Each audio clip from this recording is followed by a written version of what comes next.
Bismillahirrahmanirrahim. Assalamualaikum warahmatullahi wabarakatuh. Sahabat keluarga muslim, program 60 menit hadir lagi di hadapan Anda pada kesempatan kali ini. Nah, seperti biasa program 60 menit saya akan menghadirkan narasumber-narasumber yang tentunya nanti kita banyak belajar banyak hal dari beliau. Saya ingatkan kepada Anda, sahabat keluarga muslim, Anda bisa menyaksikan program 60 menit serta program-program Salam TV lainnya dari satelit Telkom Merah Putih atau dari TV berlangganan My Republic Channel 285 serta dengan mudah bisa mengakses semua program Salam TV dari handphone Android Anda. Caranya gampang sekali, Anda silahkan install aplikasi Salam TV dari Google Play Store.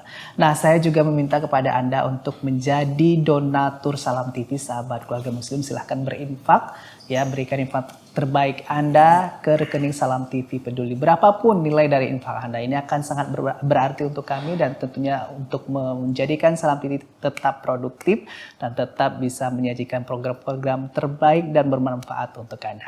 Nah, untuk 60 menit episode kali ini, sahabat keluarga muslim, kita tentunya belakangan ya banyak melihat fenomena-fenomena soal pandangan ataupun soal isu-isu yang mengangkat soal bagaimana lembaga-lembaga Islam ini sedikit tercoreng dengan banyaknya peristiwa-peristiwa yang mengkaitkan segala sesuatunya itu dengan lembaga pendidikan Islam khususnya. Nah, kali ini kita coba akan bahas sebenarnya seperti apa sih konsep pendidikan Islam sunnah khususnya, dan sudah ada narasumber bersama saya. Beliau merupakan ketua dari Sekolah Tinggi Agama Islam STAI As-Sunnah Tanjung Morawa. Ada Ustadz Khairul Anhar di samping saya. Assalamualaikum Ustadz. Waalaikumsalam warahmatullahi wabarakatuh. Bagaimana kabarnya hari ini Ustadz? Alhamdulillah sehat dan agak dingin pagi ini. Agak dingin ya, karena beberapa hari ini hujan terus ya Ustadz ya. Iya benar. Baik, namun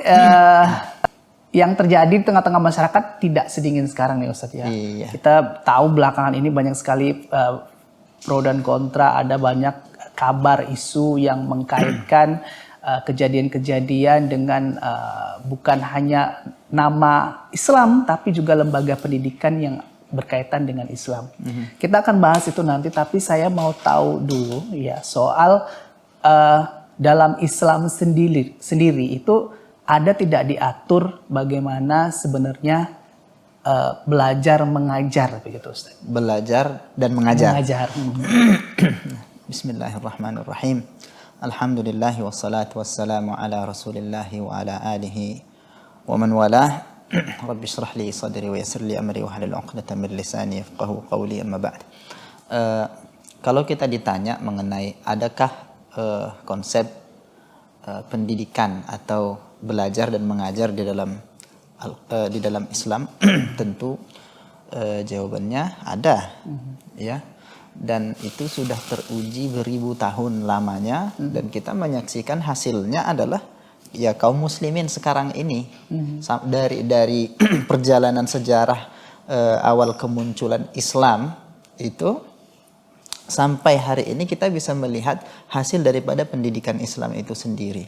Walaupun di sana sini nanti kita juga akan temukan ada beberapa kekurangan yang berlaku pada satu generasi tertentu atau pada oknum-oknum tertentu. Nah, tentu saja ini tidak bisa disandarkan kepada Islamnya atau agamanya, karena mungkin saja seseorang misalkan berafiliasi kepada satu agama tertentu atau kelompok tertentu, tapi ketika dia melakukan kesalahan tidak serta-merta kesalahan itu menjadi salah keyakinannya atau salah kelompoknya atau salah lembaganya, kan seperti itu.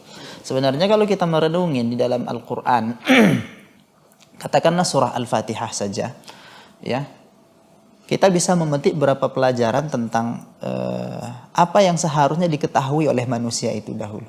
Dan di sini Allah mendidik kita. Allah katakan, Bismillahirrahmanirrahim, Alhamdulillahi Rabbil Alamin. Jadi ketika kita diajarkan membaca surah Al-Fatihah, kita diajarkan untuk mengaitkan mengaitkan atau menghubungkan diri kita dengan Allah. Bismillahirrahmanirrahim. Kita di sana diajari untuk beristi'anah, memohon pertolongan kepada Allah dalam setiap aktivitas kita. Kita memohon pertolongan kepada Allah Subhanahu wa taala yang sifatnya Maha Pengasih lagi Maha Penyayang. Baru kita diperkenalkan dengan zat Allah, ya. Alhamdulillahirabbil alamin. Kita dikenalkan dengan zat Allah, sifat-sifat Allah, ya kan? Baru kemudian kita pindah pada fase berikutnya setelah kita mengenal sifat-sifat Allah, di mana Allah memiliki sifat dan nama-nama yang sangat sempurna. Allah perkenalkan dirinya juga Maliki Yaumiddin, yang menguasai hari pembalasan. Nah, dengan kita mengenali Allah bahwa Dia adalah zat yang menguasai hari pembalasan, kita akan selalu merasa bahwa kita kelak akan kembali. Ini nilai pendidikan yang sangat bagus untuk direnungin oleh semua kaum muslimin, bahwa kelak kita akan kembali, dan ketika kembali di hari akhirat itu nanti Allah yang memiliki kuasa atas diri kita. Jadi itu akan menjadi kontrol bagi kita, bagi kaum muslimin. Ayat ini akan menjadi kontrol, ya, dalam segala gerak-gerik kehidupannya. Kemudian baru Allah menegaskan kembali, ya, apa yang datang setelah ayat itu. Iyyaka na'budu wa iyyaka nasta'in. Nah, di sini kita diajarkan mengenai apa yang menjadi kewajiban hamba dan apa yang menjadi haknya. Nah, ketika pendidikan manusia itu didasarkan kepada pengenalan terhadap siapa yang telah menciptakannya, apa kewajibannya, apa haknya, maka akan luruslah. Ini akan sangat bertalian dengan ayat-ayat yang setelahnya nanti. Nah, kemudian setelah kita mengerti kewajiban kita sebagaimana diterangkan Allah dalam surah Al-Fatihah, yaitu iyyaka na'budu wa iyyaka nasta'in. Hanya kepadamulah kami ya Allah kami menyembah, ya, beribadah, dan hanya kepadamulah kami memohon pertolongan. Ini adalah konsep dasar dalam pendidikan Islam. Ini adalah konsep dasar dalam pendidikan Islam, di mana kita dituntut untuk mengenali siapa yang menciptakan kita, apa saja haknya, apa saja kewajiban kita, apa saja hak kita. Nah, seperti itu. Nah, kalau kita sudah mengenali ini, insya Allah yang setelahnya seperti kata Allah, wali abdi masa'al.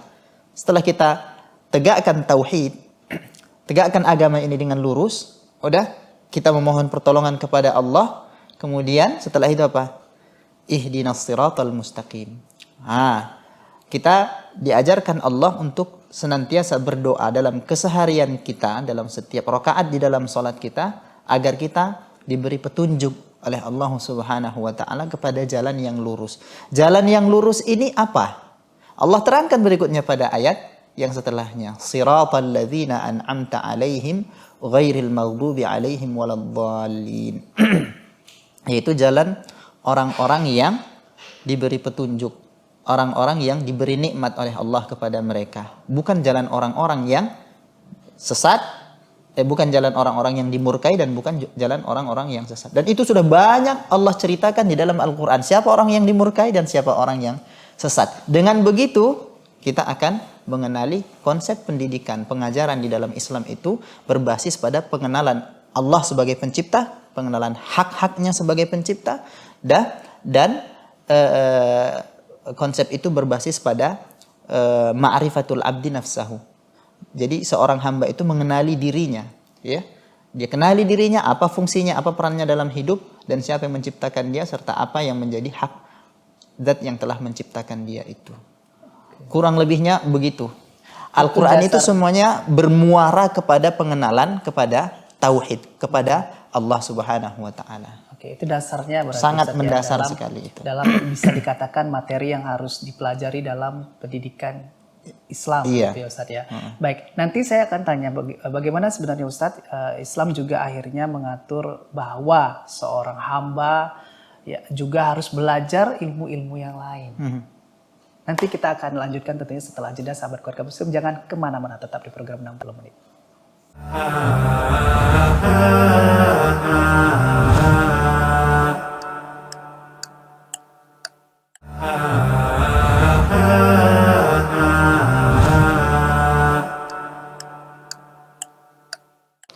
Baik sahabat keluarga muslim, kita kembali lagi di program 60 menit. Masih bersama saya dan masih bersama Ustadz Anhar. Beliau merupakan ketua dari Sekolah Tinggi Agama Islam STAI As-Sunnah Tanjung Morawa, Deli Serdang. Ustadz, kita lanjutkan lagi ya Ustadz ya.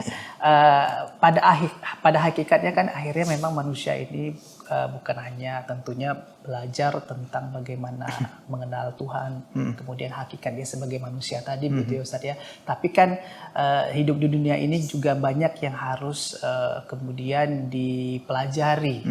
Nah, ini bagaimana kemudian Islam ada mengatur ini? Karena kita kan juga sebagai hamba hidup bernegara, hidup bermasyarakat begitu. Ustaz, seperti apa? Baik. Dalam hal ini tentu Islam itu menghendaki kebaikan bagi seluruh umat manusia, ya kan?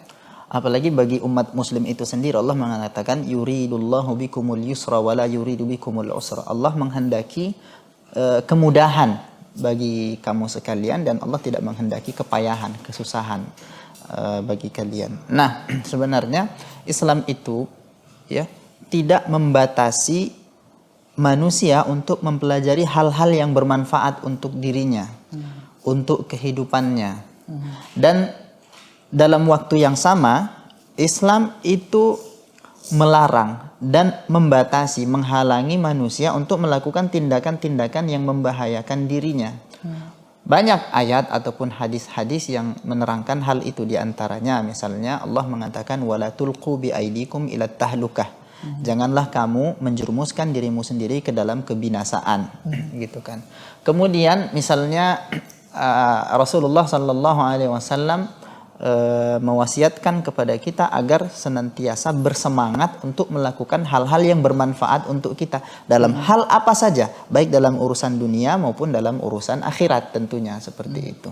Dan satu hal lagi yang sangat penting menjadi kaidah dari sabda Nabi sallallahu alaihi wasallam adalah bahwa beliau mengatakan bahwa min husni islamil mar'i tarkuhu ma la ya'nihi. Di antara hal yang menunjukkan baiknya keislaman seseorang itu adalah dia meninggalkan perkara-perkara yang tidak bermanfaat untuk dirinya. Ini kan menjadi dasar-dasar atau kaidah-kaidah yang kalau kita mengerti, kalau kita pahami, kita terapkan, hidup kita akan penuh dengan kebahagiaan, kesentosaan, ketentraman, seperti itu. Kaitannya dengan mempelajari ilmu yang lain, ilmu budaya misalkan.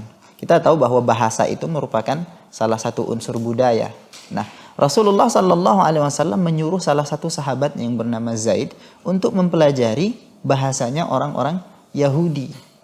Nah, ini diperintahkan Rasulullah kepada sahabat Zaid tadi radhiyallahu anhu untuk mengambil sebagai tindakan preventif, defense, pembelaan diri, ya, sebagai satu langkah untuk kewaspadaan daripada tipu muslihat orang-orang Yahudi. Nah, jadi dari segi ilmu pertahanan pun, dari kalau kita mau mengkaji hadis-hadis Nabi Sallallahu Alaihi Wasallam, Rasulullah mengajarkan tentang hal itu dari segi ilmu pertahanan. Dari kisah-kisah peperangan Nabi Sallallahu Alaihi Wasallam kita juga akan menemukan bahwa ada ilmu-ilmu tentang strategi-strategi peperangan seperti itu. Nah, apalagi ilmu tentang sosial, menjaga keutuhan masyarakat, gitu kan? Ini sangat ditekankan di dalam Islam, menjaga keutuhan bangsa seperti itu. Jadi konsepnya adalah dalam hal keimanan, konsepnya lakum dinukum waliyadin. Ya, dalam hal keimanan, prinsip-prinsip keimanan pada anggota masyarakat itu masing-masing memegang apa yang dia yakini. Namun hal itu tidak boleh menjadi satu alasan agar satu kelompok menzolimi yang lain. Tidak seperti itu. Dalam urusan perang sekalipun, Rasulullah Sallallahu Alaihi Wasallam itu telah memberikan petunjuk-petunjuknya. Ya, dalam perang itu ada aturan yang harus diperhatikan, yang harus dijalankan. Nggak boleh istilahnya dia gerusak-gerusuk main serang saja, tidak gitu. Jadi kalau kita memperhatikan baik daripada nas-nas Al-Quran atau hadis-hadis Nabi Sallallahu Alaihi Wasallam, kita akan menemukan bahwa ajaran agama Islam itu adalah ajaran yang sempurna seperti dikabarkan Allah, ya, yang menjaga keutuhan manusia. Jadi Islam itu datang untuk menjaga 5 perkara yang istilahnya daruri. Ini menjadi kajian para santri, tahulah ini kan. Yang pertama, Islam itu datang untuk menjaga nafs, jiwa. Dalam Islam kita tidak boleh membunuh tanpa hak, ya. Dalam Islam tidak boleh membunuh tanpa hak. Itu termasuk dosa yang sangat besar. Udah? Maka orang yang membunuh tanpa hak, dia balasannya di dalam Islam juga harus dibunuh. Seperti itu. Melukain orang lain tanpa hak juga tidak boleh. Seperti itu. Kemudian Islam itu datang dengan menjaga akal. Maka itu Islam melarang agar seseorang itu mengkonsumsi benda-benda yang bisa merusak akalnya sendiri. Ya, zat-zat adiktif, kemudian alkohol, ya, narkoba, khamar. Dalam istilah Al-Qur'annya dia disebut khamar. Tapi khamar itu secara bahasa adalah semua benda yang bisa menutupi akal. Seperti itu, ya kan? Nah, kemudian Islam itu datang untuk menjaga harta. Makanya di dalam Islam itu dilarang untuk mengambil harta dengan zalim, apapun caranya.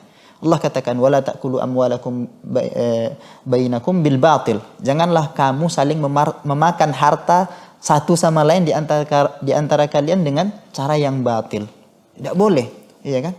Tidak boleh mencuri. Orang yang mencuri pada nisab tertentu, dia harus dipotong tangannya di dalam hukum Islam. Seperti itu. Datang dengan menjaga harta. Kemudian Islam juga datang menjaga kehormatan. Ya.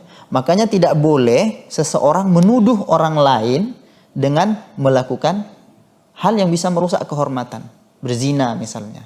Orang yang menuduh orang lain melakukan perbuatan zina tanpa ada bukti dan saksi sesuai dengan kriteria yang sudah ditentukan di dalam Al-Quran dan disepakatin para ulama, maka dia harus didera 80 kali. Didera 80 kali. Ini menjadi kontrol kan bagi masyarakat. Seperti itu. Dengan begitu akan terjagalah keutuhan masyarakat, harmonis. Gitu. Kemudian yang kelima tadi setelah menjaga jiwa, akal, harta dan kehormatan, dia juga menjaga agama. Kan Allah katakan inna dina indallahil Islam. Jadi Islam itu datang dengan menjaga agama. Syariat yang sempurna ini adalah miliknya Allah Subhanahu wa taala yang harus kita jaga. Jadi yang terjadi di masyarakat juga kan ini terjadi pergeseran. Kalau ada seseorang mempertahankan agamanya, dia dituduh teroris. Seperti itu. Ini ada pergeseran, ketidakadilan dalam berpikir sebahagian kelompok masyarakat kita. Allah taala alam. Okay. Kemudian Ustadz, pada prakteknya seperti yang mungkin juga diterapkan di sekolah tinggi atau stay asuna ini Ustadz, ya. Seperti apa sih prakteknya dalam Islam ketika pada jadwal jam belajar mengajar gitu, kemudian menggunakan sistem seperti apa begitu Ustaz? Ya tentu kalau ditanya tentang proses pembelajaran di STAI ataupun di pondok-pondok atau di kampus-kampus gitu. Nah, Islam itu luasnya Islam itu, baiknya Islam itu dia tidak membatasi pada cara-cara ataupun sarana-sarana gitu kan. Yang terpenting itu adalah konsepnya tadi jelas. Konsepnya berpijakkan kepada tauhid. Ya, akidah yang benar. Kemudian cara beragama yang benar. Adapun mengenai metode, sarana, jadwal-jadwal, ini kembali kepada kebijakan masing-masing pengelola lembaga. Nah, seperti itu ya. Mereka di mana mereka boleh berinovasi dan boleh mengambil manfaat bahkan dari apa yang sudah disusun oleh orang kafir sekalipun. Karena itu tidak menjadi kekhususan mereka gitu kan. Karena mereka melakukan satu proses manajemen lembaga misalnya berdasarkan pengkajian dan itu menjadi kebutuhan dalam dunia pendidikan misalnya. Hal itu kita tidak dilarang untuk mengambilnya. Nah, di STAI As-Sunnah sendiri alhamdulillah kita sudah dikatakan metode pembelajarannya itu ya metode pembelajaran modern. Kita pakai kelas, pakai jadwal, bahkan kita juga alhamdulillah diberi kemudahan Allah untuk menggunakan sarana prasarana yang sifatnya modern. Seperti itu. Bahkan sistem administrasi perkuliahan juga kita sudah mulai mengarah ke sistem digital seperti itu alhamdulillah. Artinya tetap bahwa tidak membatasi bahwa penyampaian materi belajar mengajar itu mengikuti dari keadaan kondisi sekarang gitu ya Ustadz ya. Iya. Ya, baik. Nanti di segmen selanjutnya, sahabat keluarga muslim ya, tentunya saya juga ingin bertanya soal banyak sekali pendapat-pendapat masyarakat ya yang justru punya sentimen sendiri nih terhadap lembaga-lembaga pendidikan Islam. Seperti yang tadi Ustaz sampaikan bahwa banyak juga masyarakat yang mencap lembaga-lembaga pendidikan Islam ini bisa melahirkan banyak teroris begitu. Setelah jeda sahabat keluarga muslim, saya akan kembali tetap di program 60 menit.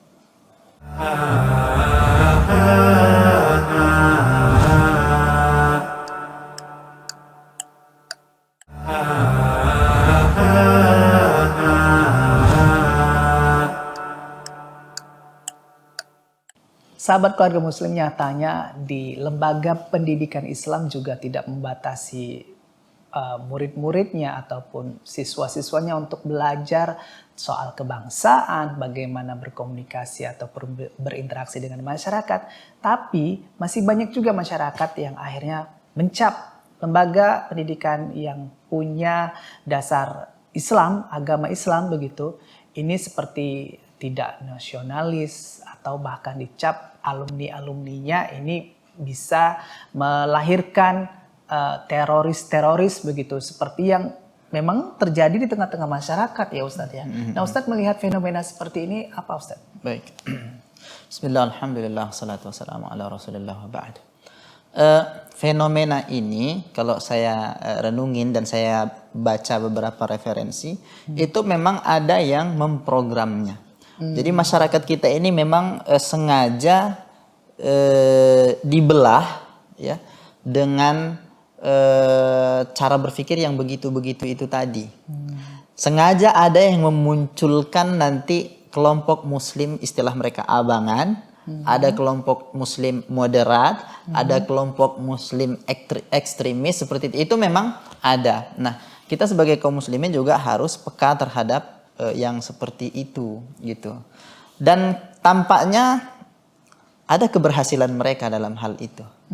Contohnya saja kalau misalkan saya kemarin membaca apa itu ya, tajuk berita yang muncul di beranda kita kadang-kadang di Google itu. Memang saya belum baca beritanya, tapi Densus 88 menangkap tersangka teroris baru di daerah Simalingkar atau di mana gitu kan. Saya sendiri termasuk yang terpengaruh begitu. Kalau bahasanya sudah teroris, pasti yang tergambar di dalam benak kita itu nanti namanya Islam, menunjukkan nama-nama yang dipakai oleh kaum muslimin gitu.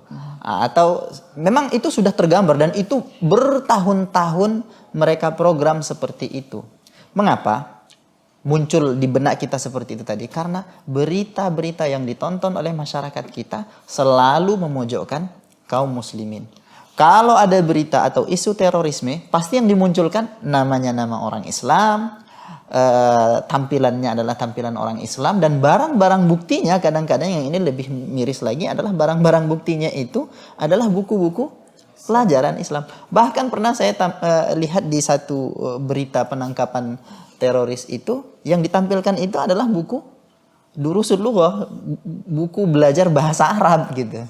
Jadi itu dijadikan barang bukti sebagai bahwa si tertangkap ini tadi disinyalir sebagai orang yang terlibat di dalam kelompok teroris begitu kan. Nah, ini akan membuat dan ketika pesan itu terus-menerus disampaikan seperti itu akan membuat keyakinan pada masyarakat. Mohon maaf, rokok sudah terpampang di sana bahwa merokok itu membunuh. Merokok itu membahayakan. Tapi karena iklannya yang terus-menerus setiap hari tidak menunjukkan bahwa rokok itu membunuh, bahkan merokok itu ciri-ciri orang yang berpikiran bebas, rokok itu dengan rokok itu orang menjadi cerdas, kan itu yang ditampilkan. Jadi masyarakat nggak percaya dengan tulisan itu. Pesan itu sudah menjadi keyakinan yang mereka lihat setiap hari, itu menjadi keyakinan di dalam hati mereka bahwa saya merokok sehari, 2 hari, sebulan, bertahun-tahun saya merokok, saya nggak sakit juga kok, seperti itu. Nah, ini bahayanya terlalu banyak kita mengkonsumsi berita, ya kan? Dia bisa mengotorin pikiran kita dan keyakinan kita. Kalau kita merujuk kepada sejarah, santri, lembaga-lembaga pendidikan Islam itu adalah termasuk garda terdepan dalam menyongsong kemerdekaan dan mendorong persatuan dan kesatuan Indonesia, negara Republik Indonesia ini. Tapi sekarang ini, zaman belakangan ini, memang ada orang-orang yang sengaja mau mengaburkan sejarah supaya umat Islam itu benci dengan agama mereka sendiri. Kalaupun tidak benci dengan agama mereka sendiri, akan benci antara satu dengan yang lainnya. Seperti itu. Itu adalah fenomena yang sangat jelas, nyata terjadi. Tidak bisa ditutup-tutupin. Orang yang berilmu akan mengerti. Tapi orang yang tidak berilmu, orang-orang jahil, akan mudah dia terombang-ambing, terbawa ke sana kemari mengikuti isu yang tidak benar. Kalau kita sebagai para talabatul ilm sudah mengetahui bahwa kaidahnya, apalagi datang dari orang fasik. Kalau ada berita datang dari orang fasik, ya kan, orang yang tidak kita kenal, maka kita harus bersikap tabayyun. Hati-hati betul dalam mengkonsumsi berita, apalagi menyampaikan berita. Nah, ini harus diperhatikan. Jadi stigma negatif yang muncul di tengah-tengah masyarakat kita tentang lembaga-lembaga pendidikan itu sebabnya adalah menurut saya adanya berita yang terus-menerus tentang kesalahan-kesalahan yang mungkin terjadi di beberapa lembaga, tapi itu disebarkan secara luas dan durasinya cukup lama, sehingga itu memberikan pesan yang kelak pesan itu menjadi keyakinan di dalam hati masyarakat bahwa lembaga Islam pun sama saja gitu.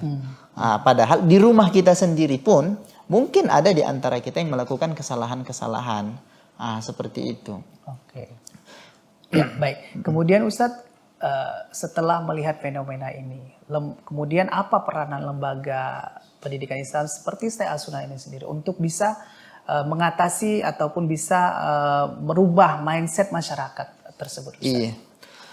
Kita berupaya untuk menjadi lembaga pendidikan yang terbuka. Salah satunya juga bahwa alhamdulillah kita juga mendapatkan pemantauannya dari Badan Akreditasi Nasional gitu kan. Kita juga mendapatkan pengawasan dari Koordinator Perguruan Tinggi Wilayah 9 Sumatera Utara gitu kan. Jadi kita terus melakukan koordinasi berhubungan dengan kampus-kampus di luar seperti itu. Bahkan beberapa kampus sudah menawarkan program pertukaran mahasiswa dan dosen, menjalin kerjasama seperti itu. Ini semua merupakan upaya untuk menghilangkan stigma bahwa lembaga Islam itu sifatnya eksklusif, tertutup, tidak menerima perbedaan. Oh tidak, kita menerima perbedaan. Tapi perbedaan yang bagaimana?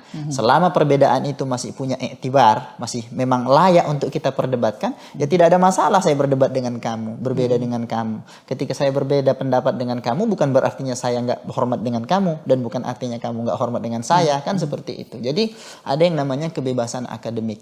Asal argumen yang kita berikan kepada lawan kita yang berselisih pendapat itu adalah argumen yang memang sahih, bisa dipertanggungjawabkan dan tidak menyalahi kaidah-kaidah ilmiah misalnya seperti itu. Dan itu selalu kami tanamkan di tengah-tengah masyarakat, di tengah-tengah mahasiswa kami. Meskipun masih ada sebahagian masyarakat, bahkan sebahagian mahasiswa juga yang cara berpikirnya itu masih tertutup, gitu.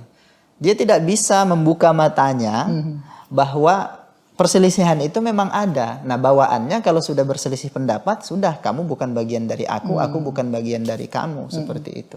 Nah, ini yang sepatutnya kita perhatikan. Tidak semua perselisihan itu tercela, ya. Dan dalam bersatu pun kita harus memiliki kaidah-kaidah. Bersatu dalam hal apa, seperti itu. Maka ini harus kita berhati-hati. Masih ada orang yang berselisih pendapat dengan kita ajak diskusi, enggak mau. Tapi di luar sana kita disebut begini. Itu sampai sekarang dari semenjak saya belajar di lembaga ini dulu, masih baru-baru tumbuh, itu isu seperti itu sudah ada, ya kan? Tapi ketika diajak berdiskusi tak pernah mau hadir.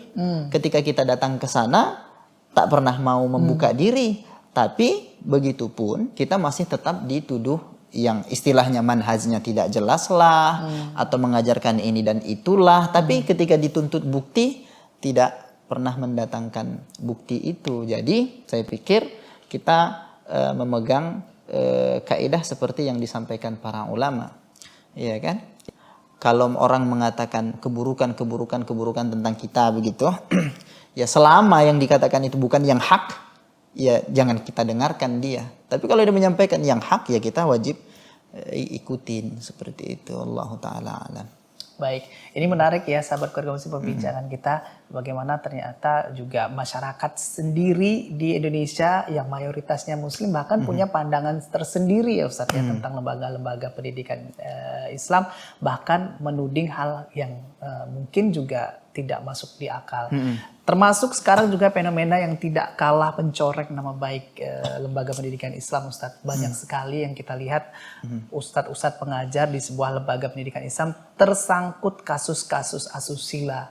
Dan yang baru yang sangat menggemparkan sekali begitu ya, ada seorang ustadz yang dikabarkan melakukan tindakan tidak senonoh terhadap santri-santrinya. Nah ini kira-kira berpengaruh tidak dengan lembaga pendidikan Islam menurut Ustadz? Seperti apa pandangannya? Nanti kita akan lanjutkan di segmen terakhir sahabat keluarga muslim.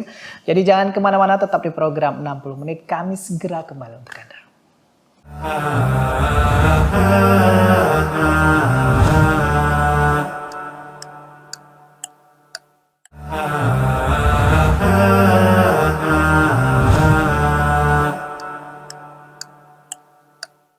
Ya, sahabat keluarga muslim, kita sudah sampai di segmen terakhir di episode kali ini dan masih bersama Ustadz Khairul Anhar. Beliau merupakan ketua dari Stay As-Sunnah Deli Serdang ya, Tanjung Morawa. Ustadz, tadi ada yang menarik Ustadz sampaikan bahwa nyatanya memang dalam lembaga pendidikan Islam walaupun sudah berusaha terbuka nih, tapi kan kita juga lihat masih ada pelajar-pelajarnya tadi yang tertutup sikapnya.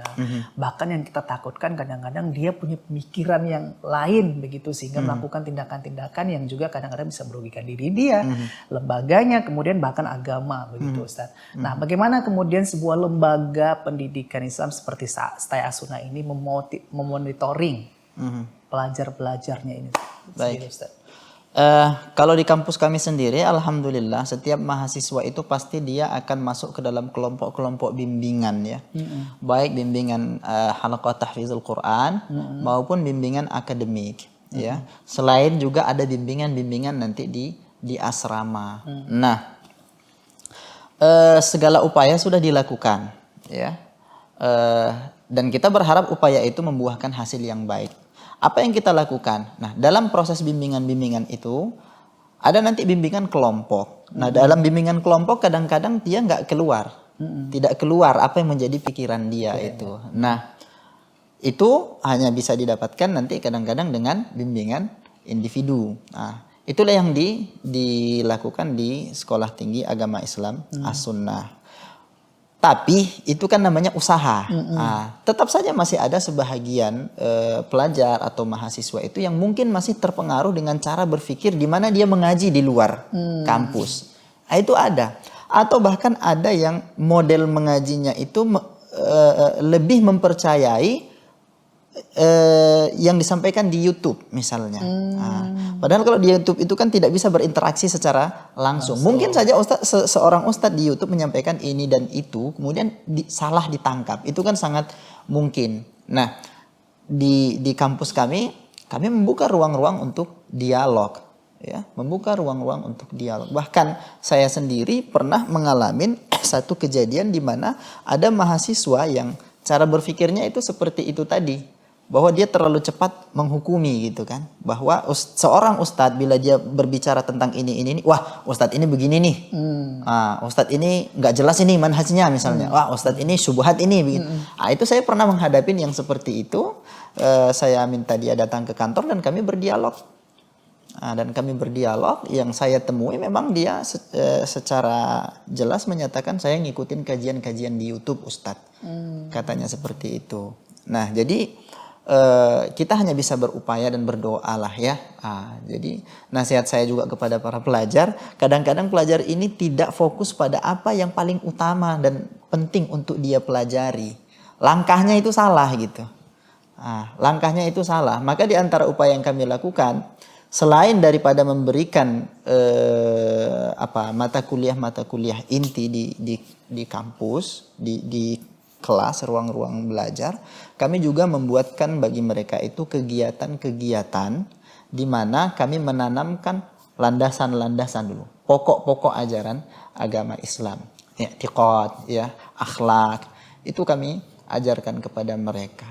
Nah, seperti itu. Baik. Allah. Nah, ini Ustadz, pertanyaan terakhir mungkin ya Ustadz ya, yang saya juga minta pandangan Ustadz seperti apa terhadap kasus yang belakangan ini sangat santer sekali di beberapa media begitu Ustadz ya. Ada satu Ustadz yang melakukan tindakan asusila terhadap santri-santrinya dan akhirnya lagi-lagi masyarakat punya pandangan sendiri dan bahkan menjudge atau menghukum sebuah lembaga Islam itu ternyata tidak menjamin perilaku seseorang itu menjadi baik. Ini kira-kira menurut Ustadz ada tidak akhirnya Pak punya pengaruh terhadap lembaga pendidikan Islam itu sendiri sekarang akhirnya, dan seperti apa Ustadz memandang kasus seperti ini? Untuk kasus yang belakangan ini viral memang ya, terutama saya ya mengecam perilaku itu salah. Perilaku itu adalah salah dan itu sangat memalukan. Nas'alullah al-afiyah. Dan kita mengucapkan syukur kepada Allah yang tidak menguji kita dengan hal yang seperti itu. Karena siapapun sangat berpotensi untuk terjerumus ke dalam hal itu. Dan kita memohon perlindungan kepada Allah Subhanahu wa ta'ala agar kita tidak terjerumus ke dalamnya. Ya, alhamdulillahilladzi afana mimma ibtala bihi 'abdahu dzalika wa faddalana 'ala katsirin mimman khalaqa tafdila. Perbuatan itu adalah perbuatan yang salah, ya, memalukan, mencoreng nama baik kaum muslimin karena dia dinyatakan berafiliasi kepada sebuah pesantren, apalagi yang seperti itu, bahkan konon sampai hamil ya si santriwatinya itu. Nah, yang perlu dipahamin oleh masyarakat adalah bahwa kesalahan itu tidak merusakkan Islamnya. Ya, itu adalah murni kesalahan yang dilakukan oleh individunya, maka disalahkan individunya saja begitu. Kalau kita mempunyai kaidah bahwasanya seorang individu di dalam sebuah kelompok atau dalam sebuah lembaga melakukan kesalahan, artinya itu adalah kesalahan lembaganya, maka itu tidak benar. Ya, di luar kelompok ini pun ada juga yang melakukan kesalahan dan mereka tidak rela kesalahan itu dinisbatkan kepada lembaganya, misalnya seperti itu. Nah, jadi kita harus adil dalam berbicara, dalam menyikapin masalah seperti ini. Nah, meskipun kadang-kadang hal yang seperti itu bisa saja terjadi di sebuah lembaga dikarenakan keteledoran pengurus lembaganya. Itu bisa saja terjadi. Ya, nggak hanya lembaga pesantren. Kalau di lembaga pesantren ini memang sangat memalukan.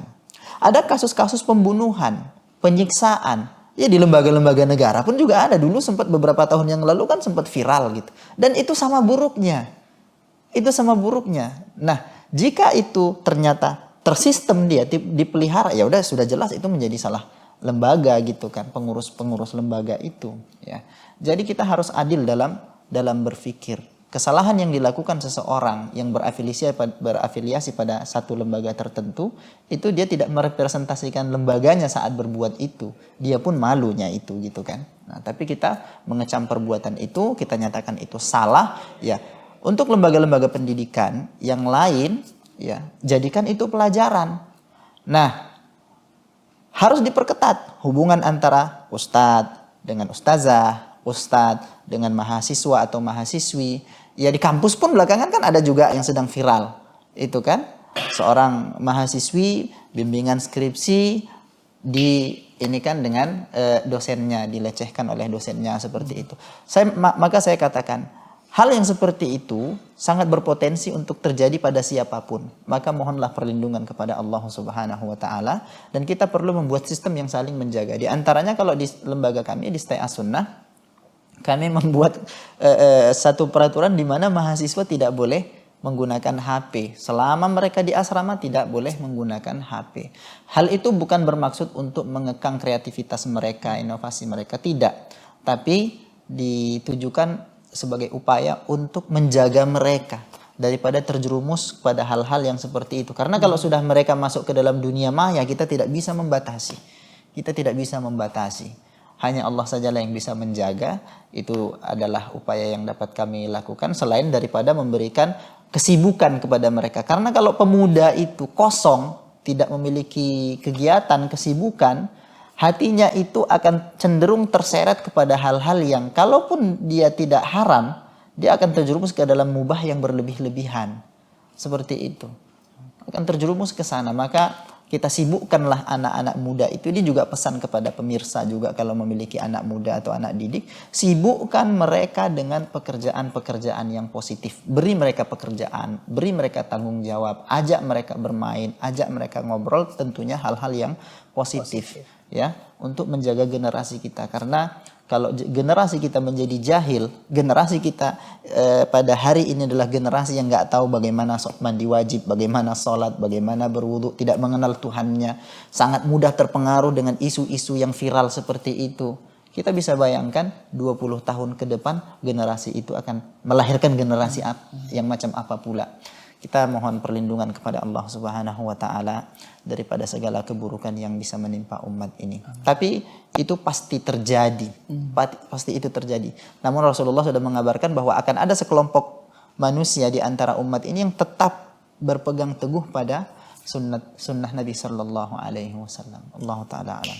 Baik Ustadz ya, mungkin Ustadz bisa sampaikan sedikit kesimpulan terkait dengan tema pembicaraan kita kali ini, bagaimana konsep pendidikan sunnah. Ya. Baik, pesan singkatnya adalah bahwa kalau kita mau mengharapkan generasi yang lahir dari kita ini adalah generasi-generasi yang baik, maka saya sampaikan pesan Imam Malik bahwa tidak ada yang bisa membenahi keadaan umat ini kecuali apa yang membenahi umat yang pertama, umat yang terdahulu, sahabat-sahabat Nabi sallallahu alaihi wasallam, yaitu dengan cara mengikuti syariat ini saja sebagaimana pesan Allah. Kata Allah, "Tsumma ja'alnaka 'ala syari'atin fattabi'ha." Kemudian kami membuatkan untukmu sebuah syariat, maka ikutilah. Ikutilah syariat ini, ikutilah agama ini, wala tattabi' ahwa alladzina la ya'lamun. Janganlah engkau mengikuti hawa nafsu orang-orang yang tidak mengetahui, orang-orang jahil. Ini tentu kalau dijelaskan akan panjang lagi, tapi sangat ringkas sebenarnya, ya. Ikutin saja agama ini dengan sederhana, tak perlu menambah-nambah, jangan pula dikurang-kurangi. Sederhana saja melakukan sunnah. Cintai Nabi sebagaimana Nabi mengajarkan kita. Berzikirlah kepada Allah sebagaimana Nabi mengajarkan kita. Ya, berdoalah kepada Allah sebagaimana Nabi mengajarkan kita berdoa kepada Allah Subhanahu wa taala. Dengan hanya mengikuti syariat yang telah Rasulullah jelaskan, kita akan menjadi orang-orang yang selamat. Begitupun dalam hal pendidikan. Ikutin manhaj Al-Quran dalam mendidik. Perhatikan apa yang menjadi fokus, dan perhatikan hal itu. Jaga seperti itu.